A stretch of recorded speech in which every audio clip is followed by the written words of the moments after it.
കേട്ടല്ലോ അല്ലേ? താമരയ്ക്ക് കാലിനെന്ത് പറ്റി?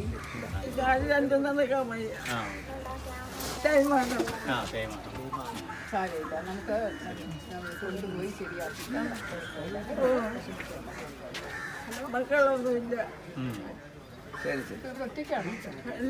അവരുടെ കൂടെ അവിടെ ഉണ്ട്. ശരി ശരി, ശരിയാവും. ഇതാണ് എൻ്റെ മോൾ. മരിച്ചു. ആരുമില്ല. ഭർത്താവും മരിച്ചു. ഞാനും വയ്യ, കാര്യം വയ്യ. അപ്പൊ ആരാണ് പാചകമൊക്കെ? ആരുമില്ല, ഞാൻ തന്നെ. കല്യാണം ഒന്നും കഴിച്ചിട്ടില്ലേ? ഞാനാ മോന് മോൻ കല്യാണം കെട്ടാ സുഖമെല്ലാം കിടന്നപ്പോൾ അവർ പോയി. ചേച്ചിയുടെ പേരെന്താ? നടത്തമ്മ. ഞാൻ ഓർത്തോളാം, മനസ്സിലുണ്ട് കേട്ടോ. ശരി, സുഖമായിട്ട് ദൈവം അനുഗ്രഹിക്കട്ടെ.